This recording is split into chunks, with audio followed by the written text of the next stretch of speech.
Halo semuanya, coba deh cek kalender kalian.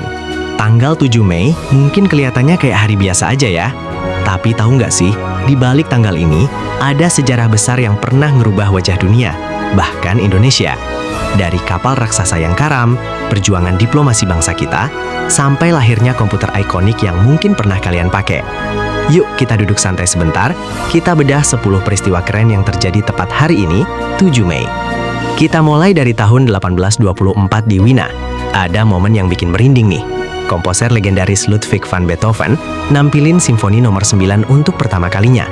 Yang luar biasa, waktu itu Beethoven udah tuli total. Dia bahkan nggak sadar penonton lagi tepuk dengan meriah, sampai ada yang muter badannya biar dia bisa lihat sendiri standing ovation-nya. Benar-benar definisi karya melampaui keterbatasan ya. Geser ke masa Perang Dunia I. Tanggal 7 Mei 1915, ada tragedi sedih di lautan. Kapal penumpang RMS Lusitania kena torpedo kapal selam Jerman. Lebih dari 1.000 orang nggak selamat. Kejadian ini bikin dunia geger, terutama Amerika Serikat, yang akhirnya mutusin buat ikutan perang. Satu momen tragis ini benar-benar ngerubah alur sejarah dunia. Masih soal perang, tapi kali ini kabar bahagia.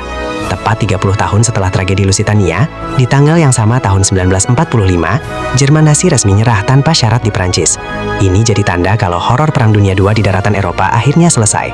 Bayangin gimana leganya orang-orang waktu itu setelah bertahun-tahun hidup dalam ketakutan.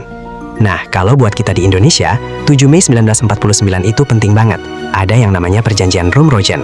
Setelah kita terus-terusan ditekan lewat agresi militer, akhirnya diplomasi kita menang. Lewat kesepakatan ini, pemerintah RI bisa balik lagi ke Yogyakarta. Ini adalah langkah gede banget menuju kedaulatan penuh kita sebagai sebuah negara. Tetangga kita di Asia Tenggara, Vietnam, juga punya cerita epik di 7 Mei 1954. Mereka berhasil ngalahin pasukan Prancis dalam pertempuran Dien Bien Phu. Ini momen langka di mana pasukan gerilya Asia bisa nundukin militer barat yang modern banget. Peristiwa ini jadi inspirasi buat banyak bangsa buat lepas dari penjajahan. Sekarang kita terbang ke luar angkasa. 7 Mei 1992, pesawat ulang-alik Endeavour milik NASA meluncur buat pertama kalinya. Endeavour ini dibangun sebagai pengganti Challenger yang sempat ngalamin musibah. Misi pertamanya keren banget. Para astronotnya sampai jalan di luar angkasa buat benerin satelit yang rusak. Manusia emang nggak ada habisnya ya kalau soal eksplorasi. Anak desain atau pengguna Apple pasti tahu ini. 7 Mei 1998, Steve Jobs ngenalin iMac G3. Itu loh komputer yang bentuknya unik dan warnanya transparan. Sebelum ada iPhone, iMac inilah yang nyelamatin Apple dari kebangkrutan dan bikin komputer jadi barang yang keren buat dipajang di meja rumah kita. Tapi sejarah nggak selalu soal prestasi. 7 Mei 1999, ada kejadian salah sasaran yang fatal. Pesawat NATO ngebom kedutaan besar Tiongkok di Serbia pas lagi ada konflik Kosovo. Kejadian ini bikin hubungan Tiongkok dan Amerika Serikat panas banget.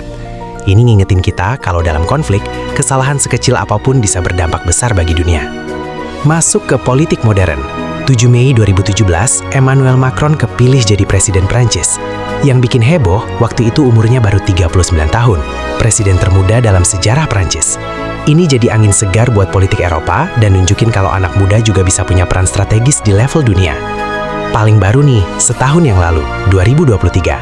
Setelah penobatan resminya, tanggal 7 Mei dijadiin momen perayaan besar dan konser buat Raja Charles III di Inggris.